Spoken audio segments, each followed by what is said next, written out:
Hello and welcome to Ate's final success week for co-ed students and students of UTSA. My name is Joshua Wong and I'm here today to talk to you about, well, meal prep and healthy eating. I can understand how, uh, you know, finals week is maybe a little hectic, a little busy. So maybe you might not have enough time to either have food prepared or maybe you don't know where to start. Well, I'm kind of here to give you some tips and tricks for just kind of managing, your meal prep and things like that. So the first thing that, I think we need to talk about is cut out the junk, especially for just this week, right? For just 1 week alone, try to avoid foods high in sodium, fats, and sugars so you don't get sluggish when you're taking exams or when you're staying up all night to finish a project that's due at midnight. You know, you kind of want to focus and have foods or snacks with you that are high in vitamins, fibers, and proteins. So whether that's, fruit, or you have protein bars, or you have like yogurt, something like that, because you just want something that's quick, easy, and that'll give you the right energy, right? You don't want short bursts of it, just over and over with, foods high in sugar, because that's all you're going to get. With other foods like that of protein bars or yogurt or just things like that, it's going to give you more energy in the long run. Next, I kind of want to talk about you knowing, what you need and not what you want, right? So we all have our favorite food, of course, because who doesn't like, well, I don't know, say, shoot, let's say you want to go to Cane's, right? Let's say you really want Cane's, but maybe that's not the best thing for you to do, especially if it's already like 7 or 8 p.m. at night or later and you're hungry, but you also have stuff to do at midnight. Maybe it's not the most beneficial thing to eat since something that late, something relatively heavy and greasy, is probably gonna go down maybe a little hard. I don't know how you are, but I would avoid something like that. But if it's something that you like, something that you really enjoy, and it's almost like a guilty pleasure kind of food, make it a reward. Save it for yourself at the end of the week, or maybe work in reward snacks or something like that, right? But you kind of want to look toward a healthier or lighter option because it'll help you keep you going. Kind of bouncing back off of the previous one are likes and dislikes, right? So eating healthy or preparing your meals doesn't mean you have to eat food you don't like, right? Because why would you force yourself to do that? Don't eat food you're gonna hate because then you're just not gonna enjoy it. And then the food's gonna not go to waste, but you're just gonna have food, that is edible and is like fine. But if you don't like the way it tastes, well, then you're just gonna feel bad about it. I think it's a good way to look for substitutions here. Maybe it's not the most healthiest thing you can have, but it's better than what you were originally planning to eat. You know, like let's say we're talking about, what a good example is something between like a Nutri-Grain bar and like a Pop-Tart. Okay. Um, I believe a Pop Tart is far better than other foods. Like just like eating straight up like candy. I feel like a Pop Tart is like a slight step up from just candy or like chocolate, just like straight like milk chocolate. But um, you can find a slight medium between here. So instead of eating candy, and if you really don't want to have like a Nutri-Bar, like really good, you can have a Pop Tart, but maybe for the Pop Tart, since it's still not the best, you can still portion yourself. You can only eat half the Pop Tart for a snack, and you have like water or something. Because you want to save the other foods, like if you really want candy, save it for a reward. Reward yourself for studying, for doing something, for thinking you did good on a test. That's what you kind of want to save it for. Next is snacking, right? Snacking is a must. You have to have snacks on hand. I think it's really great to have snacks. I have snacks. There's snacks right in front of me. Actually, it's right there. I haven't eaten it yet.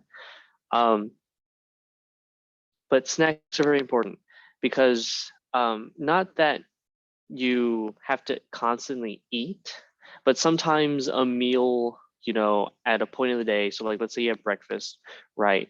Breakfast at like, I don't know, maybe like 9 a.m. Maybe that's a little early or a little late, whatever. You have breakfast at 9, but you don't have the ability to eat lunch until like, 1, 2, maybe 3 o'clock in the afternoon. So, I mean, that's a whole 5, 6 hours ahead of you that you kind of have to wait. So having a snack in between then can just help you make it to that, next meal time, the next meal period. So with that, you can fill snacking with, fruits. You can have, if you like vegetables. So if you like, I don't know, if you want to have like broccoli crowns or something, if you like that, or celery or carrots, just something that's light but something that's also still filling. So I wouldn't even like recommend breads, whole grain breads. If you just have that with water, that'll like hold you over pretty well. Toast is pretty great just for a quick thing. Um, Yogurt, fruit, like I said. You also want to make sure that something like this is more or less portable and maybe compact. So even I'll go back to like having a protein bar and like some water. Best thing ever. I think it'll hold you over for at least a good like hour, 2 hours like that, especially if you take your time eating the protein bar and you don't just like, just scarf it down. Oh, okay, now we get to talk about this. I guess I've always found this to be odd that I've heard people say that they just don't like water. I've heard that a lot from like friends, even family, and they just tell me like, yeah, no, I don't like water. I'd rather just drink, tea or like soda or something else that isn't water. Basically just anything that's like flavored, which I mean, I get, water can be a little boring, but let's face it, water is the best for you to drink, just like in general. I like water. I don't know. I always have water because who doesn't always have water? But besides that, it's important to stay hydrated.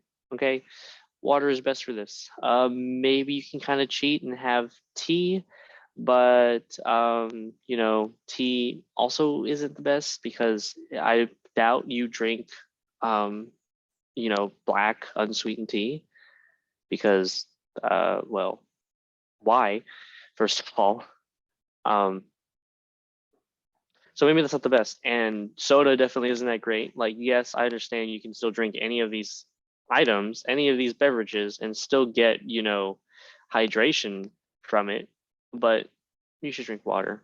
Okay. If drinking water is that much of a struggle or like of a dislike, one thing I always like recommend people is flavor it. You can put stuff in water if you really wanted to. Like you can add fruit, you can add, anything citrus, whether that's an orange or a lemon or a lime. Or if you want to, you can add like a cucumber. You can have stuff put in there to make it taste fresh or, have a fresh taste or just like, just make it have a flavor, right? I like making, I guess fruit mixtures. So like I'll put in like kiwi and strawberry and like cucumber in like water and I'll let it sit.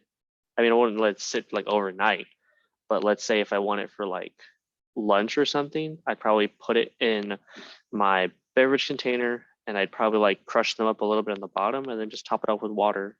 And then if you want to add sweetener or need to add sweetener, you can add in a little bit, but don't add in a lot. The point is to still be drinking water at the end of this. So yes, water. Water is very important. Please drink your water.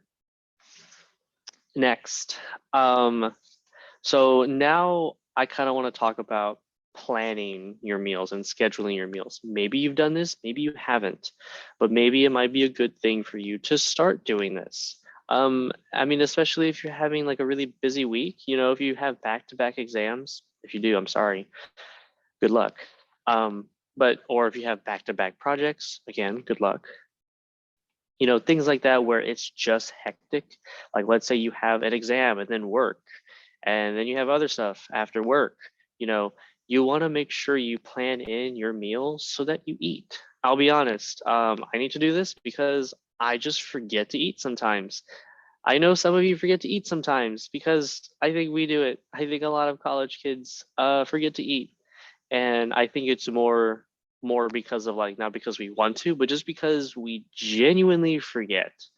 And I think that's honestly very true for a lot of us, me included.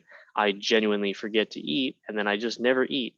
And then I get home, and then I think to myself, "Oh, I've never eaten anything today. I've only drank stuff." Which then I realized that's not good.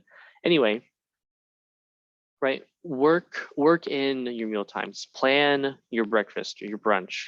Plan in your lunch.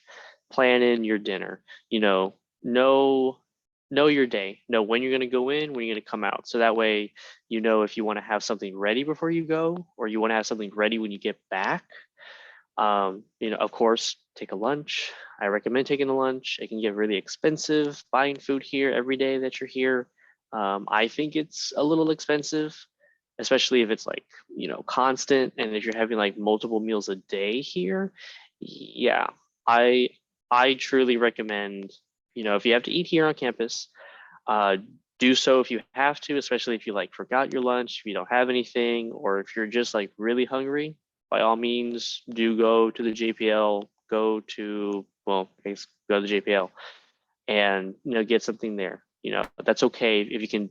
If you have to do that every once in a while, that's not a terrible thing. But I think avoiding that as much as possible,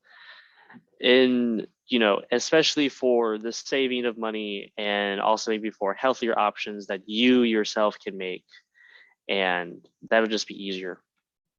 So, with meals also comes snacks. As I mentioned before, snacking is a must. You can even plan in snacks. Know when you have breaks in your day. Know when you have like a small little 30-minute gap between, well, I don't know, class and work or whatever. Maybe that's not enough time for you to go get your lunch, warm it up, sit down, kind of relax and eat. So maybe you can just, get a protein bar. I've said that so many times. I just love protein bars. They're so great.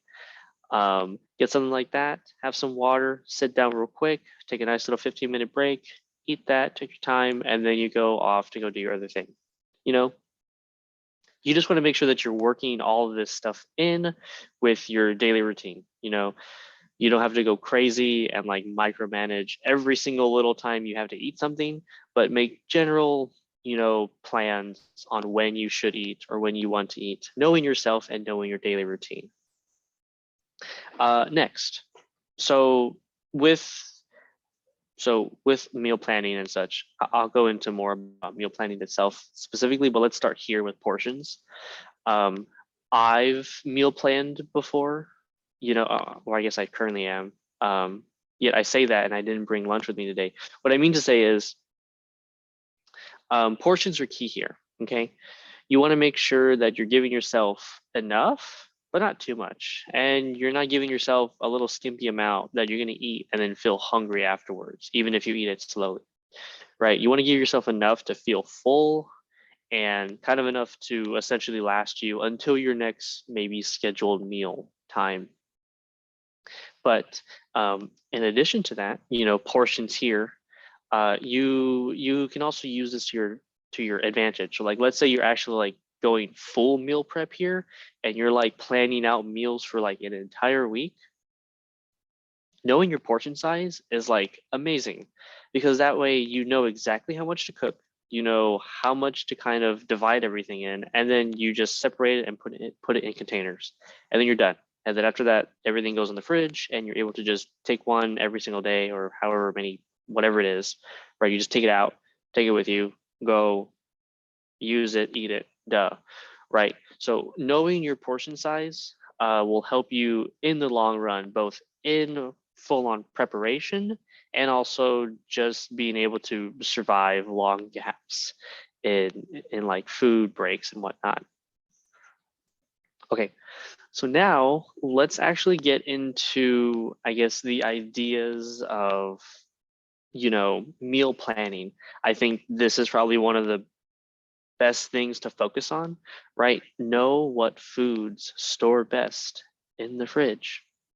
Because we all know not every single food really stores all too well in the fridge.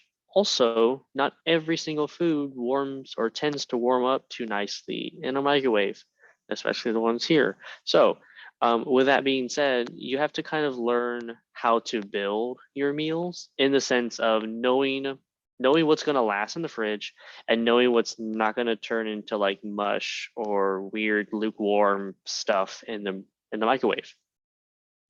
So I always like starting with, get your base. What do you want? Rice, beans, or grain? I think these are great. Of course, different types of rices, different types of beans and grains kind of store differently, and of course, cook differently. It just depends on what all you wish to have and what all you're able to cook, given whatever kitchen equipment you may have. I don't know what you guys have, but knowing what kind of food you want and what you're able to cook is also very important. So going back again, rice, beans, and grain. It's always great to start with that. I love white rice. Who doesn't love white rice? I use that for like basically everything. It's a solid base. It's quick. It's easy to make. If you do make white rice or something like that, or really just white rice, please get a rice cooker. It's so great. You'll love it. Get a pressure cooker, put rice in it, water, turn it on, you're done. And it's great. And you have rice like forever. It's like wonderful. Beans, same thing. Get a slow cooker, get a pot, right? Beans are great. Pinto beans, kidney beans, black beans, navy beans, whatever you want. I would try to avoid the canned stuff.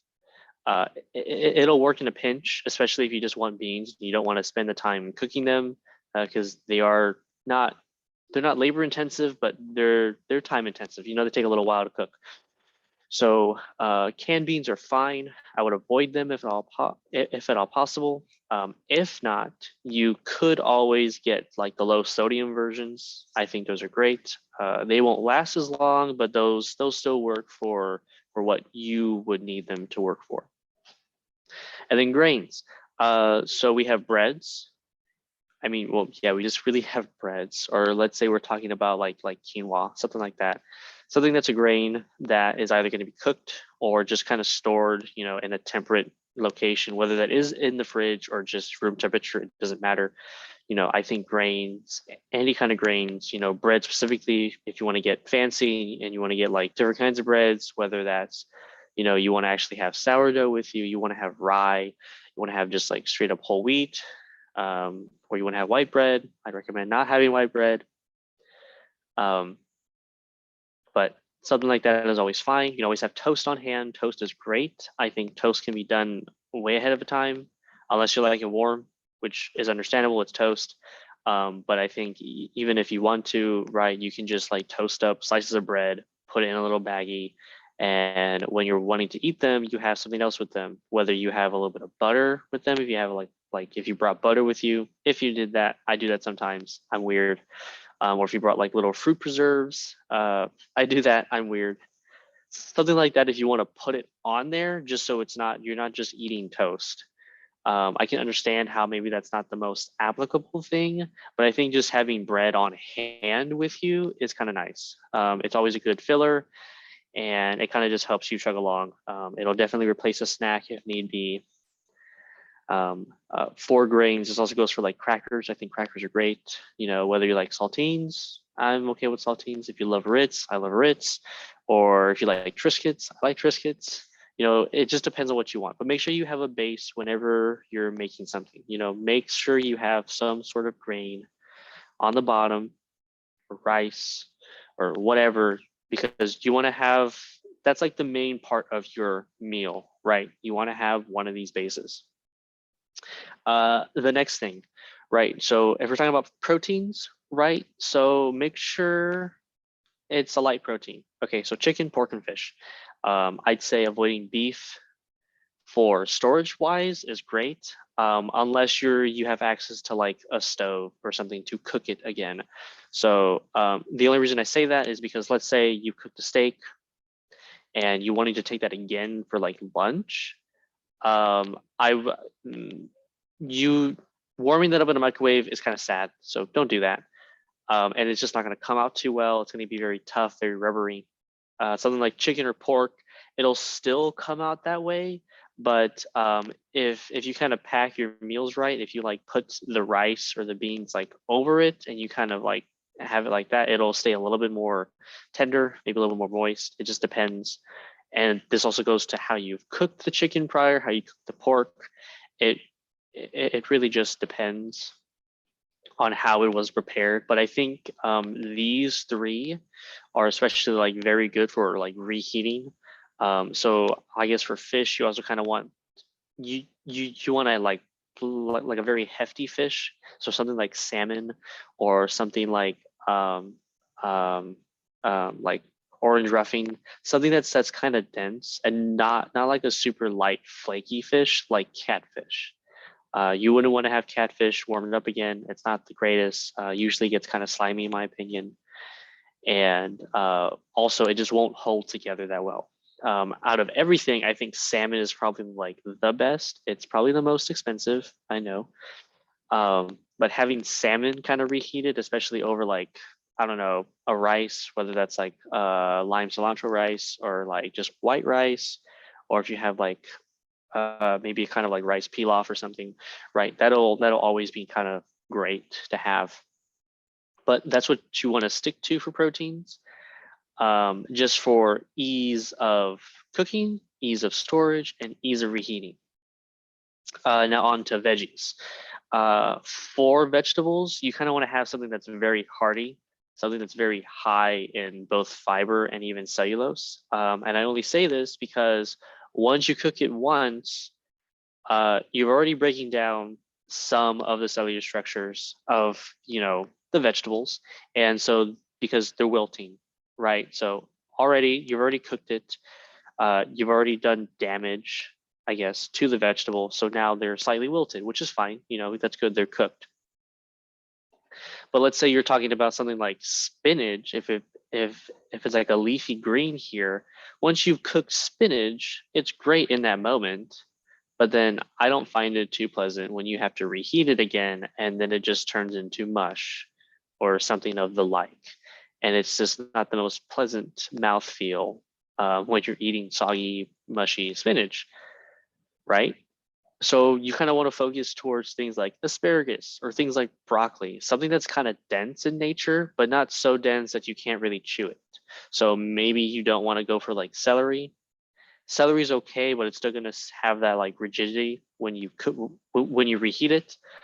Carrots also like a good option for this. It's a really nice root uh, vegetable to kind of have with you, especially for like reheating. I think it's great, especially if you're doing like large chunks or something like that.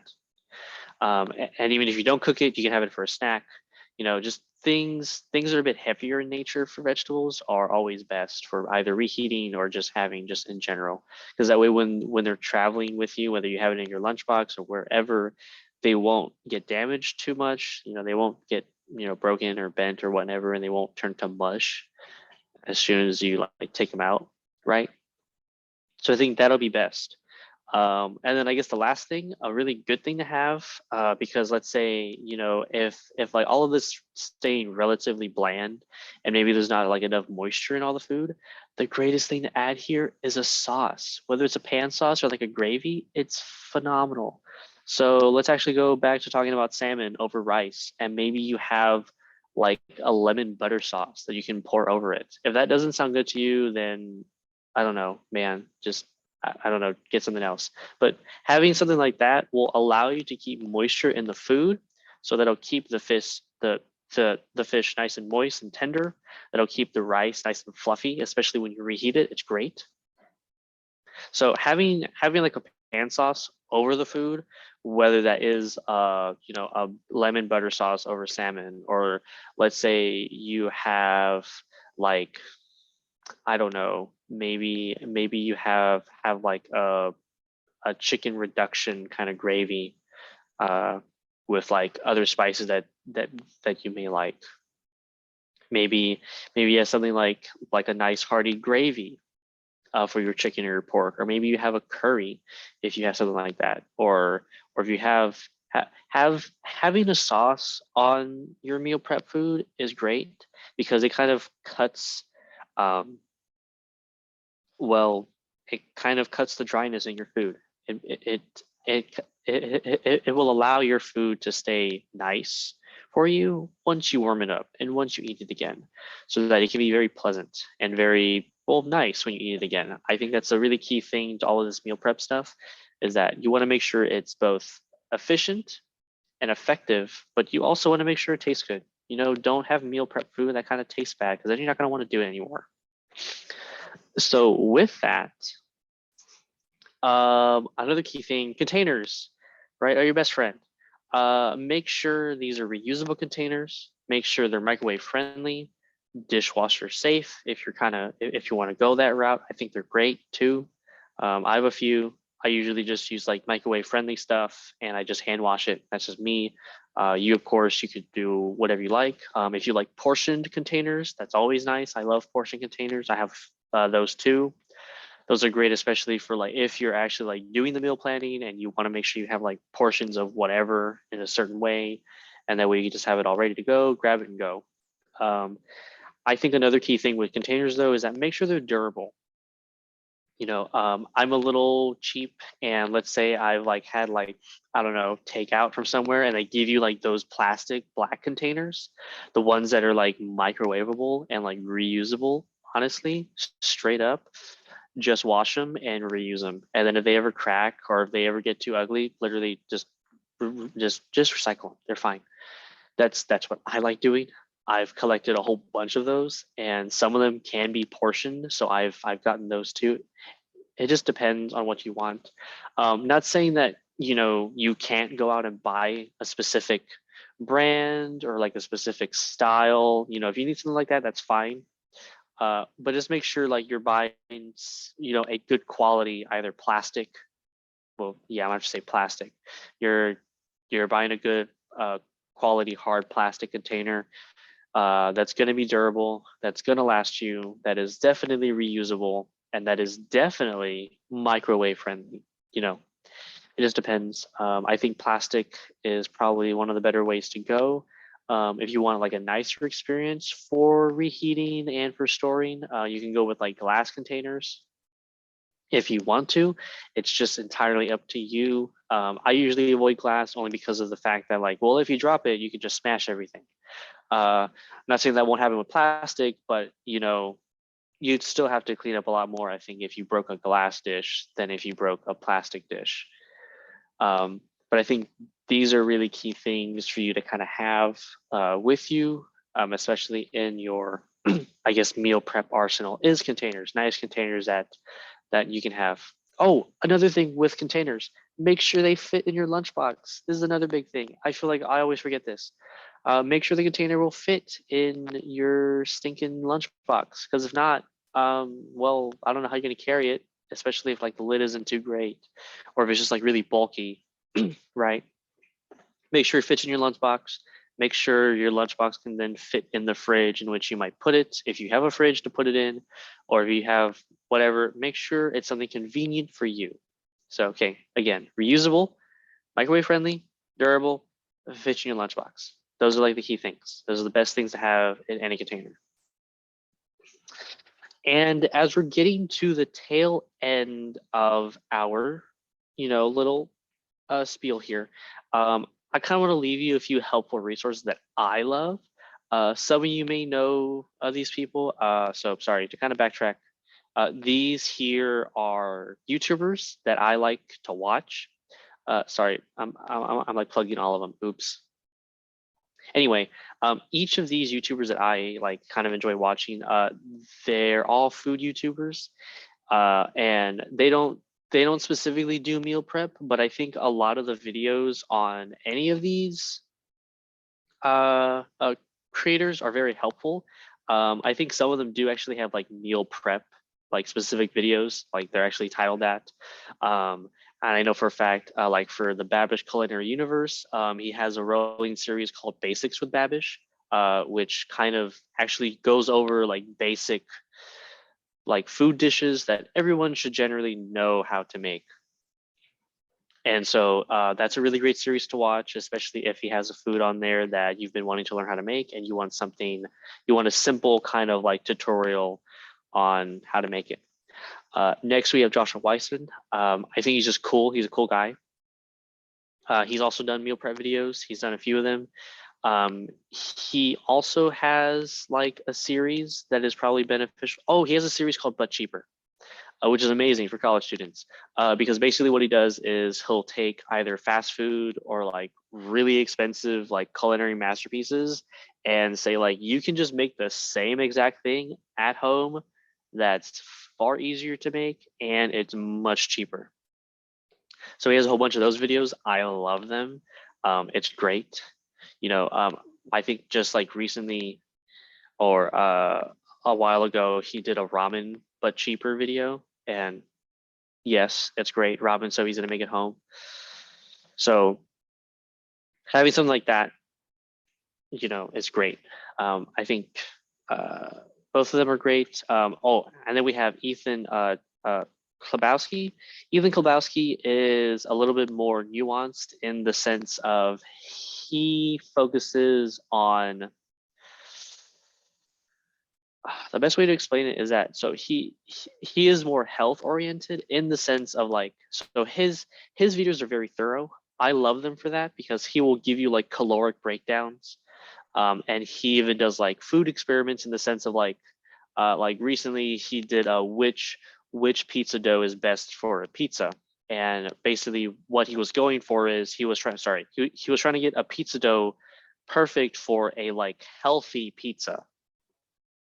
So that's like one other thing he also does. He likes having, or he does videos where it's like here's a healthier option for something you may want, but you can make it for yourself and it'd be even cheaper and probably healthier for you than what you actually originally wanted. So that's what's great about him. Um, and like I said, his videos give very thorough breakdowns on kind of what you're doing. I think he's also a little bit more relatable in the sense of like he's just like a guy kind of wanting to show people how to cook healthy for themselves. And I think he's also a great source. After that, what we have left, I think, is really kind of you doing your own exploring. I'm sorry, but I think that's the easiest way to kind of go about this and definitely trial and error with this kind of thing. Especially, let's say you're not doing it, you know, this week. If you're not doing meal prep, that's fine. But I think having ideas of planning your meals, knowing when to eat, having snacks, staying hydrated are the most important things to have, especially on short notice. You can always work those in to, you know, your daily routine. But if you actually want to, you know, do this in the future and you want to have meal prep in the future, I think it's great. It makes life really easy, especially when you don't have to worry about cooking. Straight up, just look up meal prep articles. Look up other tips and tricks online. Like just like look up meal prep ideas on Google, and I think you'll find a lot of stuff. They make meal prep articles for college students like us who are on a budget. There's plenty of things you can go out and get for relatively cheap price and kind of turn it into, you know, 3, 5, or maybe 6 meals for yourself over the course of a week. But after that, I think that's all I really have for you. So I really do hope that this kind of helped you, especially get in the mindset of meal prep and healthy eating. Right. So feel free to either go back into the video to look at some of the sites that I talked about. These 3 YouTubers will be linked as well with this YouTube link. So they'll be there. Thank you again for joining me and good luck on your finals. Thank you.